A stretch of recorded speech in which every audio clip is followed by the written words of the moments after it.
Good morning.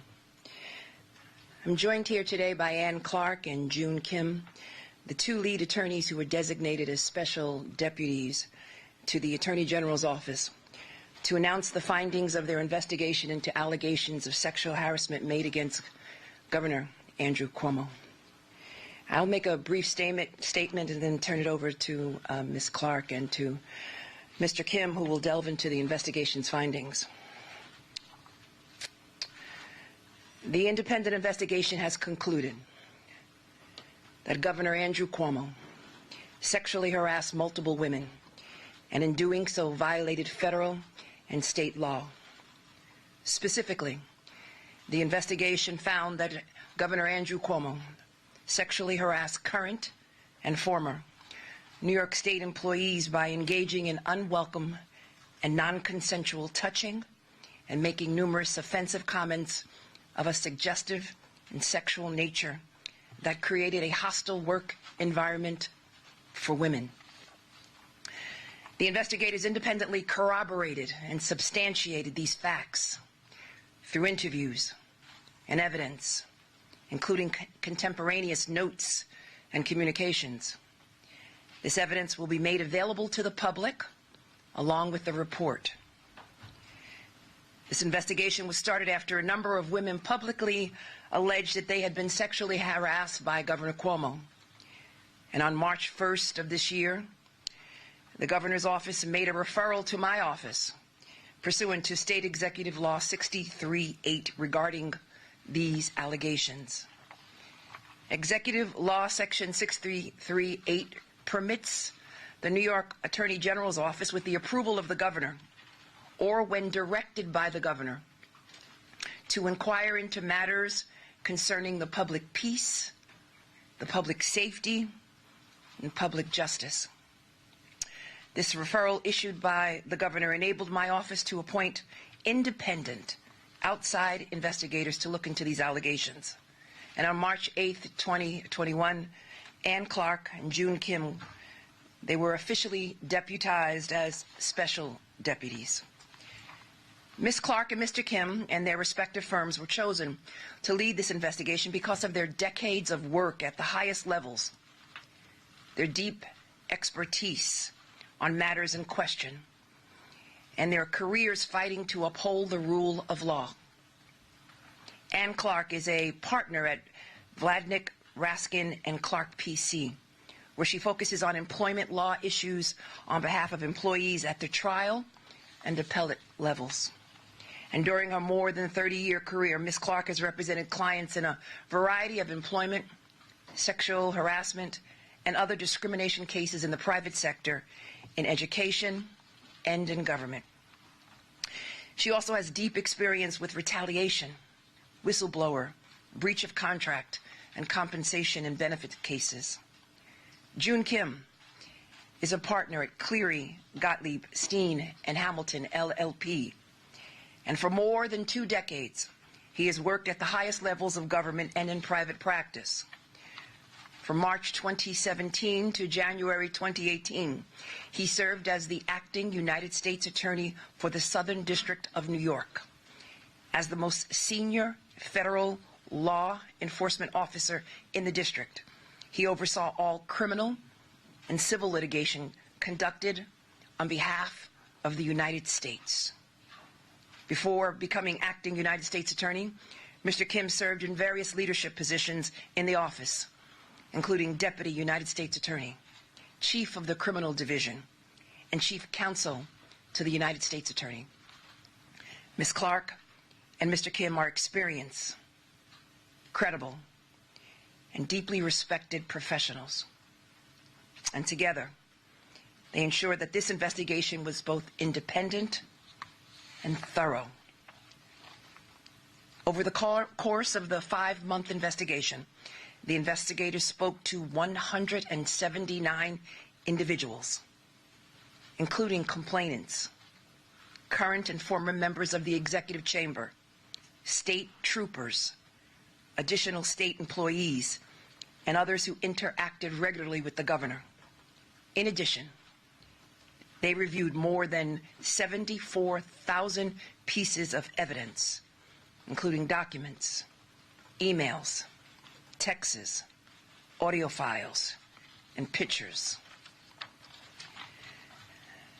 These interviews and pieces of evidence reveal a deeply disturbing yet clear picture. Governor Cuomo sexually harassed current and former state employees in violation of both federal and state laws. The independent investigation found that Governor Cuomo sexually harassed multiple women, many of whom were young women, by engaging in unwanted groping, kisses, hugging, and by making inappropriate comments. Further, the governor and his senior team took actions to retaliate against at least one former employee for coming forward with her story, her truth.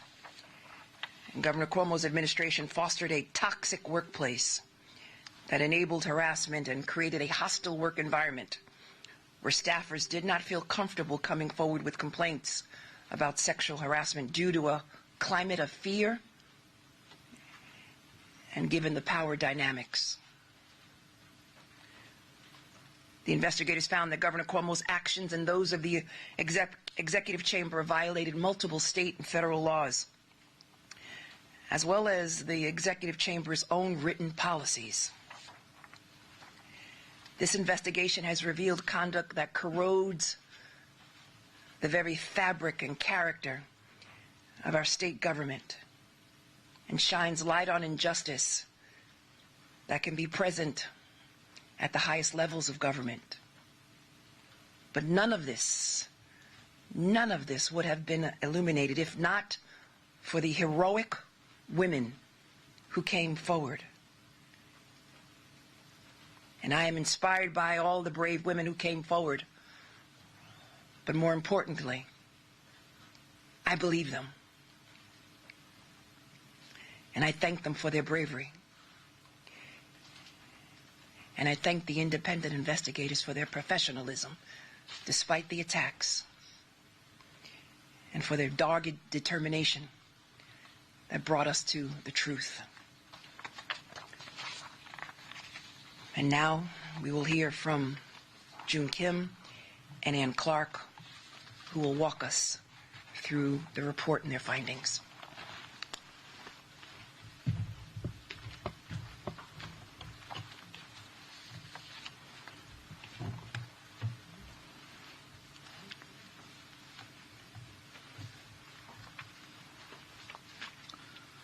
Thank you, Attorney General James. Good morning.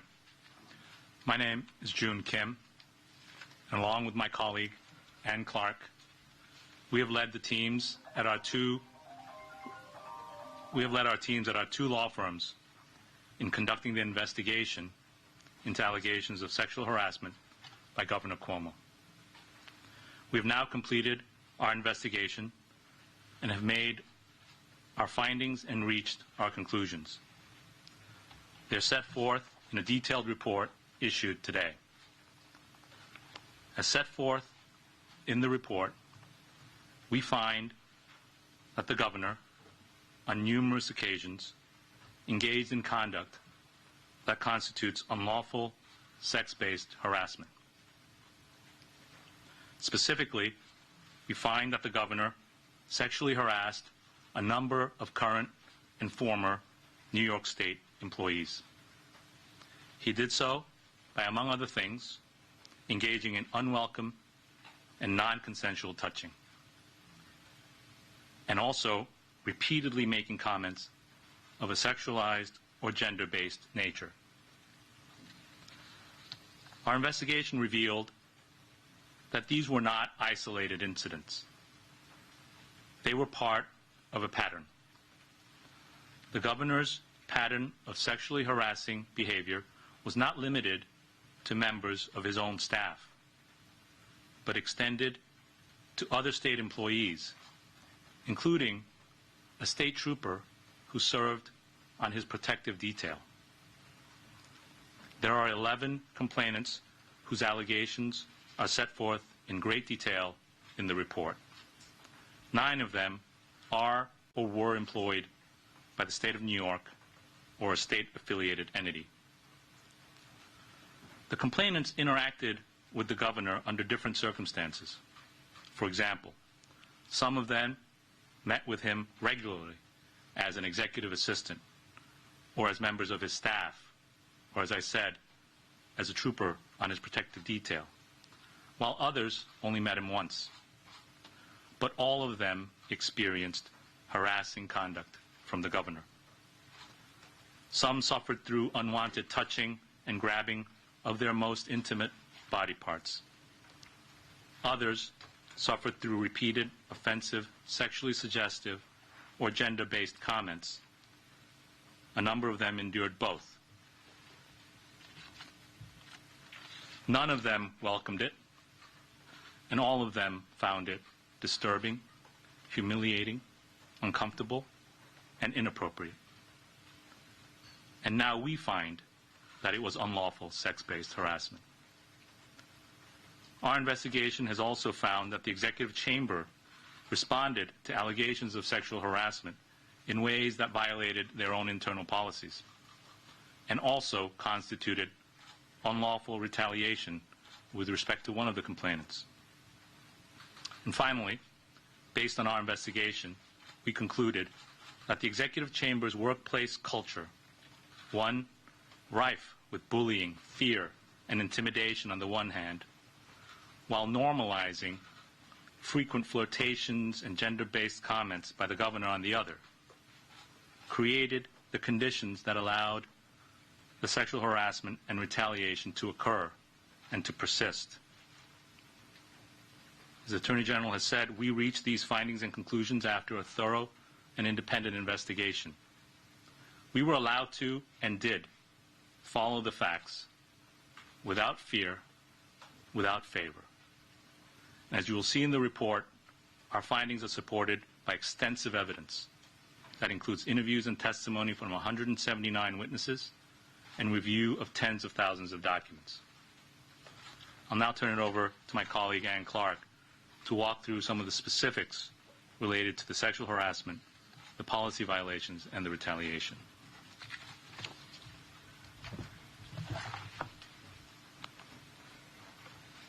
We find that the governor on many occasions engaged in sex-based harassing conduct and conversations. The most serious was the governor's unwelcome physical contact with women, including touching intimate body parts. He engaged in this conduct with state employees, including those who didn't work in the executive chamber, as well as non-employees. One current employee, who we identify as Executive Assistant Number 1, endured repeated physical violations. On November 16, 2020, in the Executive Mansion, the governor hugged Executive Assistant Number 1 and reached under her blouse to grab her breast. This was the culmination of a pattern of inappropriate sexual conduct, including numerous close and intimate hugs, where the governor held her so closely that her breasts were pressed against his body, and he sometimes ran his hands up and down her back while he did so. There were also several occasions on which the governor grabbed her butt. Executive Assistant Number 1 had vowed that she was going to take these violations, as she put it, to the grave. She was terrified that if she spoke out, she would lose her job. But she broke down in front of colleagues when she heard the governor on March 3, 2021, in his press conference claim that he had never touched anyone inappropriately. She then confided in her coworkers who saw her break down as to what had happened, and they were the ones that reported the conduct to attorneys in the executive chamber. The governor also several times inappropriately touched a state trooper assigned to the unit to protect the governor. In an elevator, while standing behind the trooper, he ran his finger from her neck down her spine and said, "Hey, you." Another time, she was standing holding the door open for the governor. As he passed, he took his open hand and ran it across her stomach from her belly button to the hip where she keeps her gun. She told us that she felt completely violated to have the governor touch her, as she put it, between her chest and her privates. The governor also inappropriately touched women who were attending work-related events at which the governor made remarks. At one event in September 2019, while having his picture taken with an employee of a state entity, the governor grabbed this young woman's butt. At another event in May of 2017, the governor pressed and ran his fingers across the chest of a woman while reading the name of her company, whose logo was on her chest. The governor also engaged in a widespread pattern of subjecting women to unwanted hugs and kisses and touching them in ways that made them uncomfortable. Conduct that is not just old-fashioned, affectionate behavior, as he and some of his staff members would have it, but unlawful sex-based harassment. In addition to the physical conduct, our investigation found that the governor regularly made comments to staff members and state employees that were offensive and gender-based. For example, the governor crossed the line many times when speaking with Charlotte Bennett, a briefer and executive assistant, particularly in spring of 2020. When she confided in the governor that she had been sexually assaulted in college, he asked her for the details of her assault. When talking about potential girlfriends, he said he thought he could date women as young as 22, knowing that Miss Bennett was 25 at the time. He asked her whether she had ever been with older men. He told her that he was lonely and wanted to be touched. He asked her if she was monogamous and what she thought about monogamy. He speculated on how her history as a sexual assault survivor might affect her romantic life. He told her that she looked like Daisy Duke. He suggested that she get a tattoo she was contemplating on her butt and asked her if she had any piercings anywhere other than her ears.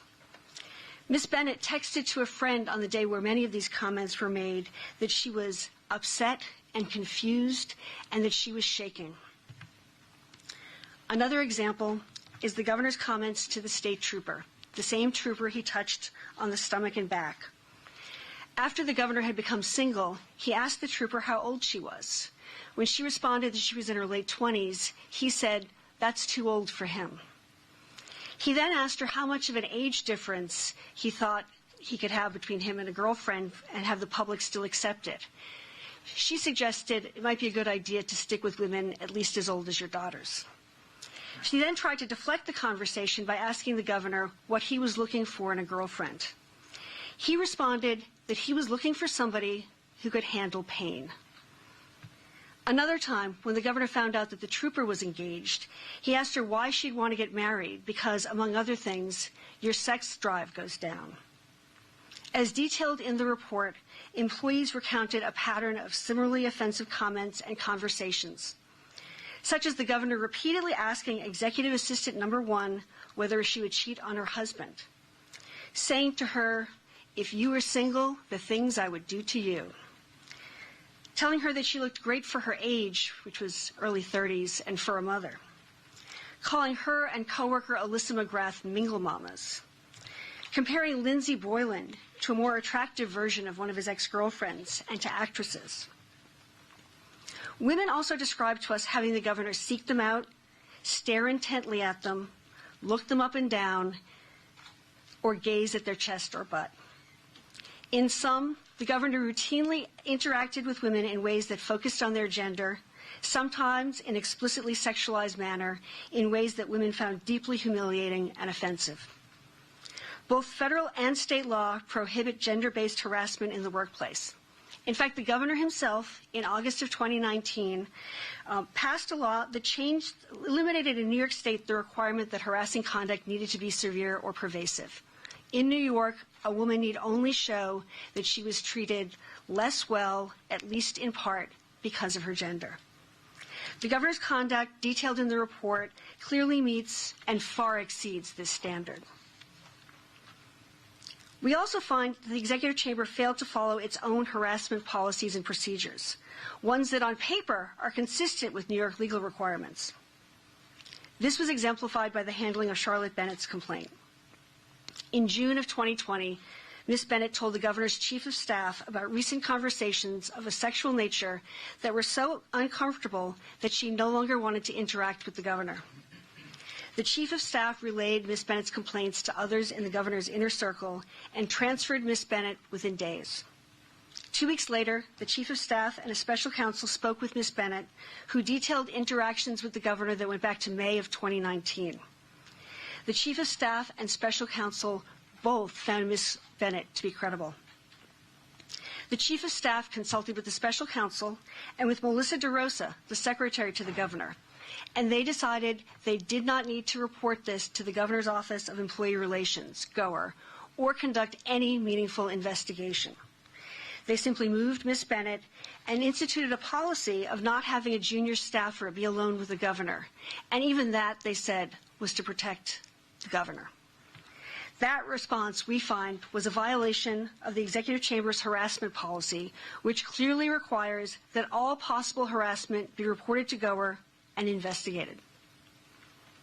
Now, 6 months later, in December of 2020, when Lindsey Boylan tweeted that she had been sexually harassed by the governor, the Executive Chamber once again failed to report the issue to GOER. Although Ms. DeRosa, the special counsel, and certain other advisors knew about the allegations that Charlotte Bennett had made that the special counsel had found credible, no one treated Ms. Boylan's allegations seriously other than as a threat to the governor. Rather than any effort to determine if the governor had engaged in a pattern of sexually harassing behavior, a team of senior staffers, former staffers, and outside confidants with no official title or role mobilized to attack and try to neutralize Ms. Boylan by sharing disparaging information with the press. Within hours of Ms. Boylan's December 13, 2020 tweet alleging sexual harassment, key members of the governor's inner circle had obtained confidential memos, ones that were stamped attorney-client privileged. They were primarily about an interaction between Ms. Boylan and an assistant. They then redacted the names of individuals other than Ms. Boylan and started sending the memos to reporters. There was also a proposed letter or op-ed drafted by the governor that went through several drafts. The letter attacked Ms. Boylan for alleged conduct at work, for alleged conduct with men other than the governor, as well as postulating various political conspiracies, including that Ms. Boylan was funded by far-right Republicans and supporters of Donald Trump. Although the letter was never published, it was sent or read to a variety of people outside the executive chamber, either to get their advice or ask them to sign their names to it, and shared ultimately with at least one member of the press. The governor was arguing for the release of that letter. He was finally convinced to abandon it by a number of people who thought the letter was a bad idea, in part because what was in the letter couldn't be substantiated and because they thought that victim shaming would be bad as a strategy. Both federal and state law prohibit an employer from taking any action that would dissuade a reasonable employee or former employee from making or supporting a charge of discrimination. Under that standard, the confidential release of internal records to the press and the dissemination of the letter disparaging Ms. Boylan constituted unlawful retaliation. I will now turn it back to Mr. Kim to say a few words about our findings with respect to the workplace culture within the executive chamber. Thank you, Ms. Clark. As set forth in our report, we find that the culture within the executive chamber contributed to the conditions that allowed the governor's sexually harassing conduct to occur and to persist. The culture also informed the way in which the executive chamber responded to allegations of sexual harassment, as Ms. Clark has described, through violations of their own policies and through unlawful retaliation. Well, what was the culture? Words that witnesses have used repeatedly to describe it include toxic, hostile, abusive. Others use words like fear, intimidation, bullying, vindictive. As one senior staffer stated bluntly, as the sexual harassment allegations became public in March of this year in text exchanges with another in the administration, I quote, "Hopefully, when this is all done, people will realize the culture, even outside of the sexual harassment stuff, is not something you can get away with. You can't berate and terrify people 24/7, close quote. It was a culture where you could not say no to the governor. And if you upset him or his senior staff, you would be written off, cast aside, or worse. But at the same time, the witnesses described a culture that normalized and overlooked everyday flirtations, physical intimacy, and inappropriate comments by the governor. One senior staffer testified that at a work event, she sat on the governor's lap. Another staffer said she recalled kissing the governor on the lips. The governor testified that those things may have happened with senior staffers. One complainant described her interactions with the governor by saying they were, quote, strange and uncomfortable. But it was like the Twilight Zone. The typical rules did not apply. You should just view it as a compliment if the governor finds you aesthetically pleasing enough, close quote. The coexistence in the executive chamber's culture of fear and flirtation, intimidation and intimacy, abuse and affection, created a work environment ripe for harassment.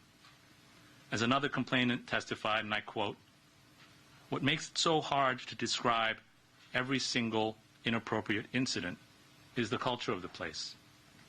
On the one hand, he makes all this inappropriate and creepy behavior normal, and like you should not complain. On the other hand, you see people getting punished and screamed at if you do anything where you disagree with him or his top aides. I really just wanted to go to work and be recognized for my work and nothing else," close quote. Charlotte Bennett, the complainant Ms. Clark mentioned, who was transferred after she reported inappropriate comments by the governor to senior staff, summarized her experience in a text message as follows, quote, "The verbal abuse, intimidation, and living in constant fear were all horribly toxic, dehumanizing, and traumatizing. And then he came on to me. I was scared to imagine what would happen if I rejected him, so I disappeared instead. My time in public service ended because he was bored and lonely. It still breaks my heart." That's a quote from a text that Ms. Bennett wrote. This culture made it all the more difficult, if not impossible, for complainants to report the harassment from which they were suffering, particularly when the harasser was the governor of the state of New York.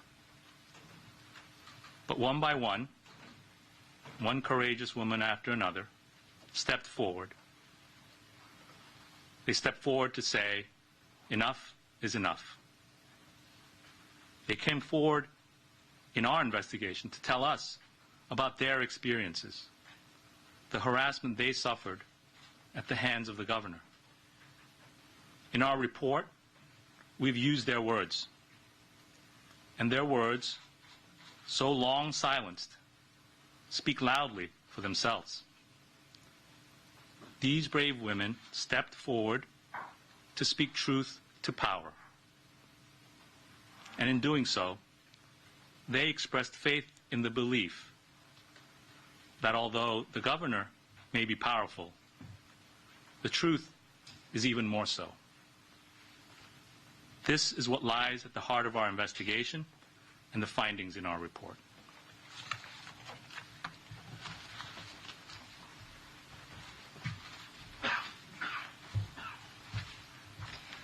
We will now take questions, and the questioning will be directed by Delaney Kempner.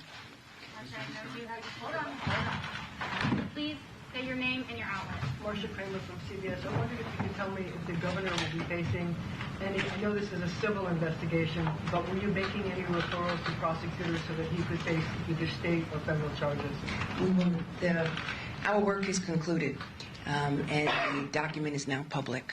And the matter is civil in nature and is not does not have any criminal consequences. It is my understanding.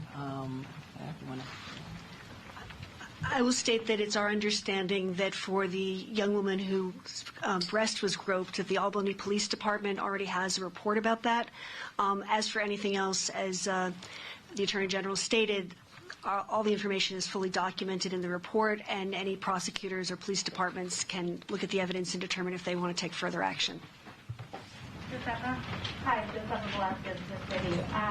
Now that this report is concluded, will your office be sharing it with the Assembly's committee that is investigating whether or not these are impeachable offenses, and if so, what's the coordination between the office and the Assembly? There is no coordination between the Office of Attorney General and the Assembly. The document is now public and will be distributed to members of the Assembly as well as the leadership. Ms. James, can the governor be sued? Bernadette Hogan from the New York Post. Can the governor be sued in any way? Is there a statute of limitations, or are there any penalties specifically tied to this report? I know Ms. Garcia. Sure. There's no penalty specifically tied to this report. The women can decide, some of the women can decide themselves if they want to bring a civil action. The statute of limitations is generally 3 years under one federal statute in the state law and a little bit shorter under another federal statute, although for hostile work environments, as long as one act occurs within the statute of limitations, one can go back to cover the entire hostile work environment. And in regards to the violation against the executive chamber's own policy, what kind of violations could be? I can't think of a specific law that would violate, but that certainly is taken into account in determining liability for sexual harassment. Data is Channel 7. Ms. James, can I ask you, do you think the governor, given the devastating nature of this report, and I get what you're saying about it's up to local prosecutors if they want to move forward on this, but do you think that this would all be wrapped up well if you would resign, leave? That decision ultimately is up to the governor of the state of New York. The report speaks for itself. And right now I think we should all be focused on the courageous and bravery of the women who came forward. And all of us should be focused on keeping women safe, believing women, and allowing women to speak their truth. And that's exactly what this document does. Andrew Siff from WNBC. You mentioned in your opening remarks today defending the credentials of your investigators today. Were you personally bothered by the governor's own remarks in the past week or so that you could just Google their backgrounds and draw your own conclusion that this is a politically motivated investigation? There were attempts to undermine and to politicize this investigation. And there were attacks on me as well as members of the team, which I find offensive. And our focus, again, should be on the bravery and the courage of these 11 women and of the others who came forward. These allegations were substantiated. They were corroborated. And the team before you, Ms. Clark and Mr. Kim, are professionals who are widely respected, not only in New York, but all across this nation. And I support their work, will defend their work, and I believe these women. Zach? Zach Fink from New York One. You mentioned that it corroborated a lot of what the witness testimony was when you spoke with her in the investigation. When you interviewed Governor Cuomo, did he admit to or deny the majority of what was said here? There was a combination. There are some incidents that he admitted to but had a different interpretation of. And there were other things that he denied or said he didn't recall. Can you speak a little bit more about that? Glenn, WNYC, can you speak a little bit more about what that conversation, that 11-hour conversation was like the other week? I can't recount all 11 hours of it. As I said, there were certain things, like he admitted that he asked Ms. Bennett whether she had been involved with older men. He denied touching the state trooper, although he said he might have kissed her at an event. And there were certain things that he turned around and said that, for example, the executive assistant number 1, that he did hug her repeatedly, but claimed she was the one who initiated the hugs. So it was a mixture of admitting to certain things but putting a different spin on them and denying others. People outline in the report.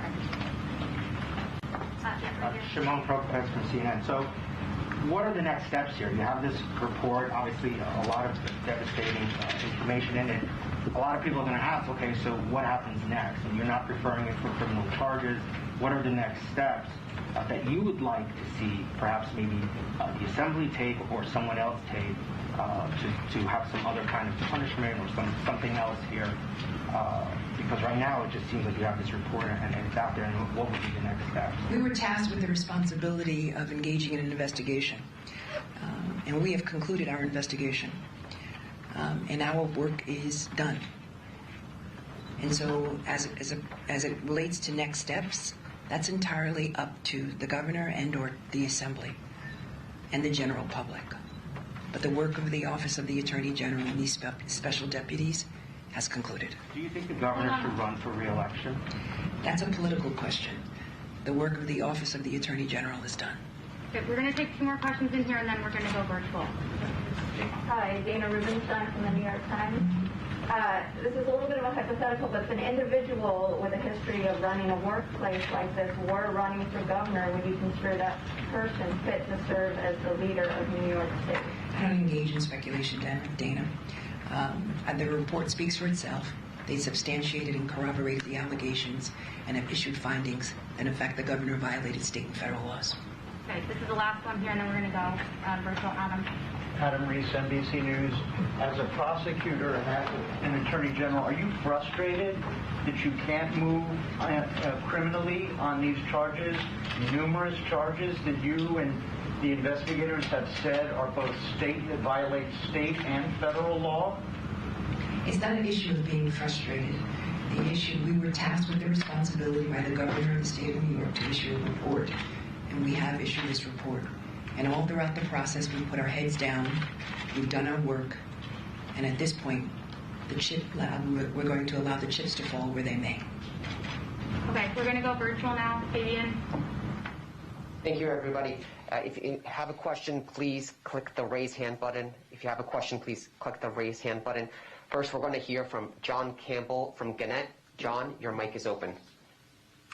Hi, Attorney General. A couple questions, and I apologize. It's tough to hear some of the questions, so that some of these might be repeats here. But the investigation into the governor's book deal, as well as the staff resources that were used on that, does that remain ongoing? That's separate from this. Is it still ongoing? And also, can you make some sort of formal referral to prosecutors' offices based on this report today, or is that something that they would have to pick up the ball on their own? The investigation with respect to the book and whether or not public resources were utilized is ongoing, and it's separate and apart from this investigation. And with regards to criminal jurisdiction usually is conveyed upon the Office of Attorney General. Usually we get a request under the executive law. And at this point in time, our work is concluded, and we will not be engaging in any criminal investigation with respect to the conduct of the governor of the state of New York. Our second question is from Josh Dawsey from Washington Post. Josh, your line is open.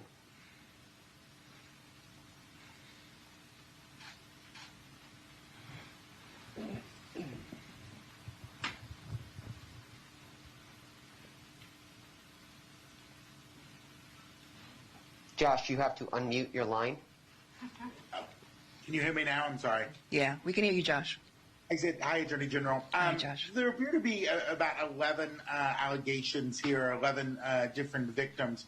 Did you find all 11 of the victims who came forward to be credible, and were you able to find contemporaneous notes or proof about all 11 of the victims?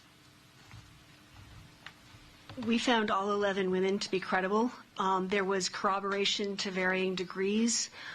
Probably at the end of being most corroborated, Charlotte Bennett talked to people and texted people contemporaneously. Some of her texts were practically in real time regarding conversations with the governor. as well, the reports that she made to the Chief of Staff and the Special Counsel, their contemporaneous notes are quite consistent with what she has said to the press and what she told us. The state trooper, the touching incidents, the one where he touched her stomach was witnessed by another state trooper who confirmed it to us. The kiss, the governor kissed her once. That was confirmed to us by another state trooper. And there were other incidents where she told people at the time. Other people that we spoke to did tell people at the time, and we confirmed with the people they spoke with, or had written documentation, either text messages or emails, in which they recounted things contemporaneously. So things when you see the report, everything is documented. Things were very well corroborated. Our next question is from Emma Kinnery from Bloomberg News. Emma, your line is open. Hello, thank you. I was wondering, you said that your work is done, but there's still a criminal matter in place. What will happen from there? So I cannot speculate as to what will happen from external agencies and or external legislative bodies. That is entirely up to them. But as far as the Office of Attorney General is concerned, our office and our investigation has concluded. We will be issuing this report along with evidence to the general public. Our next question is from Brian Tarnelli from the New York Law Journal. Yes, can you hear me okay? Yes. So I know that there was mention of a report to the Albany Police Department regarding the groping incident. Can you specify if that was made by the executive chamber, or has the victim herself stepped forward and given a report to the Albany Police Department? It's our understanding that the report was made by the executive chamber.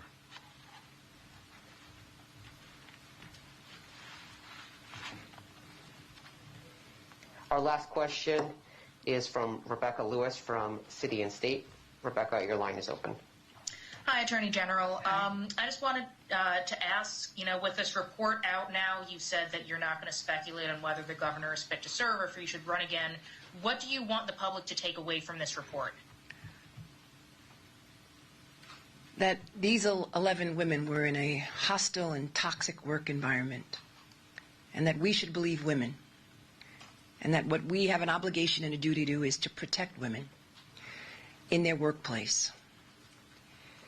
And what this investigation revealed was a disturbing pattern of conduct by the governor of the great state of New York.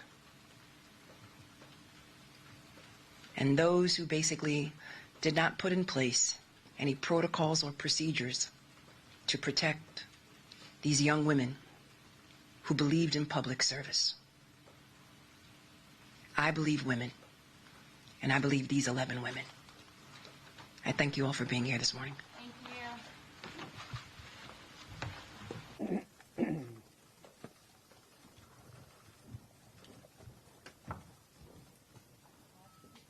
So the report should have reached everybody's inbox by now. I do have paper copies of those if you want that, but that also in here. Thank you so much.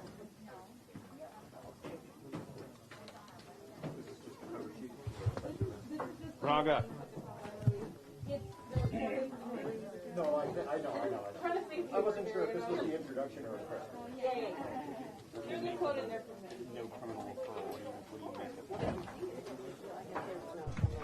Anybody else want to read?